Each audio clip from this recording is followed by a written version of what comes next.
क्या आपने कभी सोचा है कि काश आप समय में यात्रा कर सकते, खुद देख सकते कि कैसे डिक्लेरेशन ऑफ इंडिपेंडेंस साइन हुआ था, या फिर ऐसे फ्यूचर में जा सकते हो जहां टेक्नोलॉजी का कमाल हो। समय यात्रा का विचार सदियों से इंसानों को मोहित करता आ रहा है। क्या होगा अगर मैं आपसे कहूं कि इस अद्भुत विचार की शुरुआत एल्बर्ट आइंस्टाइन के ग्राउंड ब्रेकिंग काम से हुई थी। उनकी थ्योरी ऑफ रिलेटिविटी, जिसे अक्सर कठिन और जटिल माना जाता है, समय की हमारी समझ के बारे में सरप्राइजिंग इंप्लीकेशंस देती है। यह बताती है कि समय कोई कठोर, अपरिवर्तनशील चीज नहीं है जैसा हम सोचते हैं। इसके बजाय समय लचीला है, एक नदी की तरह है जो इस बात पर निर्भर करता है कि आप कहां हैं और कितनी तेजी से आगे बढ़ रहे हैं। उस हिसाब से तेजी से या धीरे बह सकती है। समय की प्रकृति में आइंस्टाइन का जर्नी उनकी थ्योरी ऑफ स्पेशल रिलेटिविटी से शुरू हुआ। यह एक ऐसी यात्रा थी जिसने विज्ञान की दुनिया को हमेशा के लिए बदल दिया। इस थ्योरी ने स्पेस और टाइम के बीच एक गहरा कनेक्शन उजागर किया और हमेशा के लिए उन्हें एक ही एंटिटी के रूप में जोड़ दिया, स्पेस टाइम। यह एक ऐसा कॉन्सेप्ट था जिसने हमारी यूनिवर्स को समझने के तरीके को पूरी तरह से बदल दिया। स्पेशल रिलेटिविटी के केंद्र में एक सरल लेकिन रेवोल्यूशनरी विचार है। वैक्यूम में प्रकाश की गति सभी ऑब्जर्वर्स के लिए स्थिर होती है, चाहे उनकी अपनी गति कुछ भी क्यों ना हो। यह विचार जितना सरल है उतना ही गहरा और जटिल भी है। यह किंटिए खासी की करता, यह काउंटर इंट्यूटिव लग सकता है। यह समझना मुश्किल हो सकता है कि कैसे प्रकाश की गति हमेशा स्थिर रह सकती है। कल्पना कीजिए कि आप प्रकाश की किरण का पीछा कर रहे हैं। यह एक तारक है। यह एक अद्भुत और असंभव सी लगने वाली कल्पना है। आप उम्मीद करेंगे कि जैसे जैसे आप तेज होते जाएंगे, प्रकाश धीमा होता जाएगा। यह एक सामान्य धारणा है जो हमारी रोजमर्रा की जिंदगी के अनुभवों पर आधारित है। हालांकि आइंस्टाइन का थ्योरी हमें बताता है कि आप चाहे कितनी भी तेजी से यात्रा करें, यहां तक कि प्रकाश की गति से भी तेज, प्रकाश की वह किरण हमेशा आपसे उसी स्थिर गति से दूर भागेगी। यह एक ऐसा तथ्य है जो हमारी समझ से परे है। प्रकाश की इस स्थिर गति का एक माइंड बॉगलिंग परिणाम होता है। इसे समायोजित करने के लिए समय को स्वयं को वार्प करना होगा। यह एक ऐसा परिणाम है जो हमारी समय की धारणा को पूरी तरह से बदल देता है। दो घड़ियों की कल्पना कीजिए, एक स्थिर है और दूसरी पहली घड़ी के सापेक्ष तेज गति से चल रही है। यह एक सरल लेकिन गहरा उदाहरण है। स्पेशल रिलेटिविटी भविष्यवाणी करती है कि स्थिर घड़ी की तुलना में चलती घड़ी के लिए समय वास्तव में धीमा हो जाएगा। यह एक ऐसा परिणाम है जो हमारी समय की धारणा को चुनौती देता है। यह घटना, जिसे टाइम डायलेशन के रूप में जाना जाता है, का अर्थ है कि समय एब्सोल्यूट नहीं है, बल्कि ऑब्जर्वर की गति के सापेक्ष है। यह एक ऐसा कॉन्सेप्ट है जो हमारी यूनिवर्स को समझने के तरीके को पूरी तरह से बदल देता है। टाइम डायलेशन सुनने में साइंस फिक्शन जैसा लग सकता है, लेकिन यह एक वास्तविक घटना है जिसके मेजरेबल प्रभाव हैं। यह सिद्धांत एल्बर्ट आइंस्टाइन की थ्योरी ऑफ रिलेटिविटी का एक महत्वपूर्ण हिस्सा है, जो बताता है कि समय और स्थान कैसे आपस में जुड़े हुए हैं। इसका एक उल्लेखनीय उदाहरण इंटरनेशनल स्पेस स्टेशन (ISS) पर सवार अंतरिक्ष यात्रियों के जीवन में पाया जा सकता है। ISS पर समय पृथ्वी की तुलना में थोड़ा धीमा चलता है। ISS लगभग 17,500 माइल्स प्रति घंटे की जबरदस्त गति से पृथ्वी की परिक्रमा करता है। यह गति इतनी तेज है कि यह समय को प्रभावित करती है। यह हाई वेलोसिटी, हालांकि प्रकाश की गति से काफी धीमी है, लेकिन स्लाइट लेकिन नोटिसेबल टाइम डायलेशन प्रभाव पैदा करने के लिए पर्याप्त है। यह अंतरिक्ष यात्रियों के लिए एक अद्वितीय अनुभव है। 6 महीने के मिशन के दौरान ISS पर सवार अंतरिक्ष यात्री पृथ्वी पर अपने समकक्षों की तुलना में 1 सेकंड के 1 अंश कम बुजुर्ग होते हैं। यह अंतर बहुत छोटा है, लेकिन यह सिद्धांत की सटीकता को दर्शाता है। जबकि इस मामले में समय का अंतर बहुत कम है, यह टाइम डायलेशन की वास्तविकता पर प्रकाश डालता है।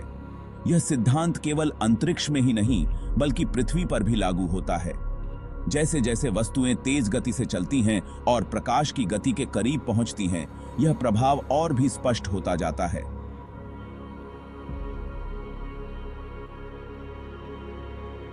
यह अंतरिक्ष यात्रा के भविष्य के लिए महत्वपूर्ण हो सकता है।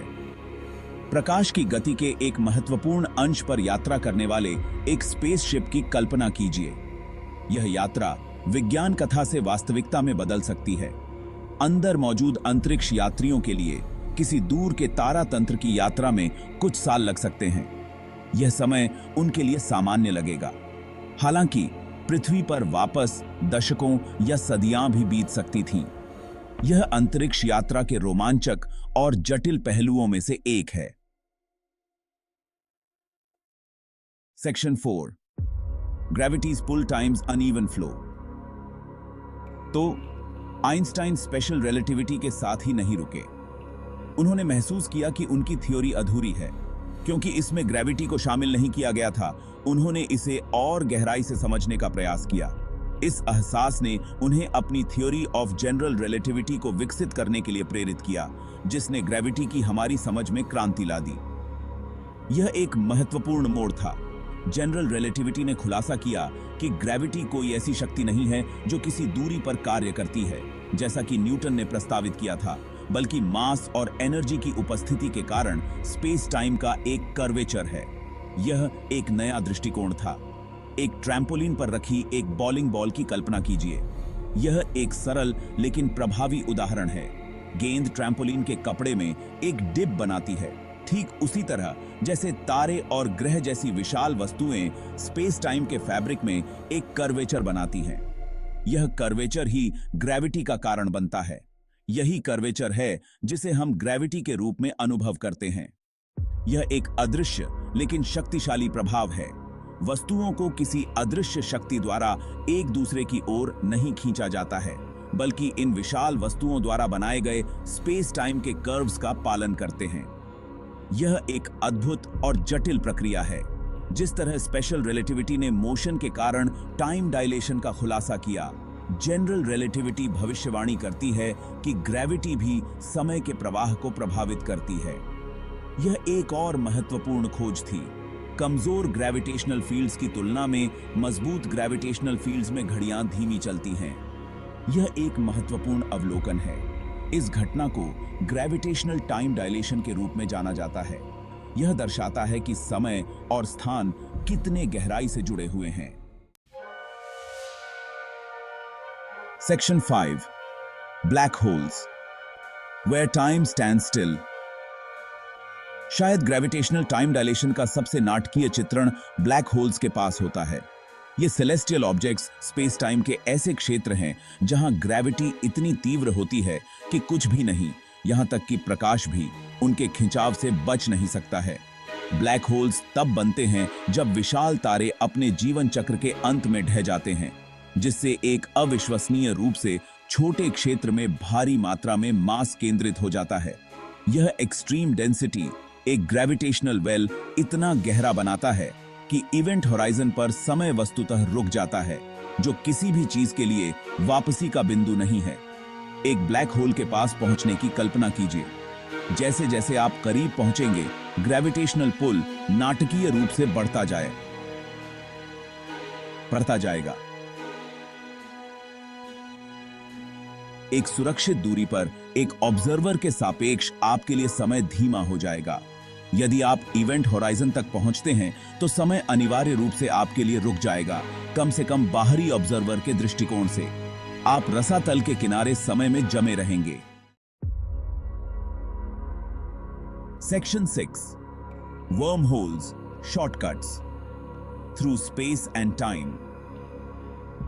जबकि ब्लैक होल्स उन क्षेत्रों का प्रतिनिधित्व करते हैं जहां समय धीमा हो जाता है, जनरल रिलेटिविटी का एक और सैद्धांतिक परिणाम, जिसे वर्म होल्स के रूप में जाना जाता है, स्पेस टाइम के माध्यम से शॉर्टकट की आकर्षक संभावना प्रदान करता है। कागज के एक टुकड़े को आधा मोड़ने की कल्पना कीजिए ताकि दो दूर के बिंदु स्पर्श करें। एक वर्म होल सैद्धांतिक रूप से इन दो बिंदुओं को जोड़ने वाली एक सुरंग की तरह होगा जो स्पेस टाइम के फैब्रिक के माध्यम से एक शॉर्टकट प्रदान करता है। एक वर्म होल के माध्यम से यात्रा करने से संभावित रूप से अंतरिक्ष के दूर के क्षेत्रों या यहां तक कि स्वयं समय यात्रा के बीच फास्टर देन लाइट यात्रा की अनुमति मिल सकती है। हालांकि यह ध्यान रखना महत्वपूर्ण है कि वर्म होल्स अत्यधिक सैद्धांतिक बने हुए हैं, उनके अस्तित्व की पुष्टि नहीं हुई है, और यदि उनका अस्तित्व है भी तो उन्हें स्टेबल और ट्रेवर्सेबल रखने की चुनौतियां बहुत बड़ी होंगी।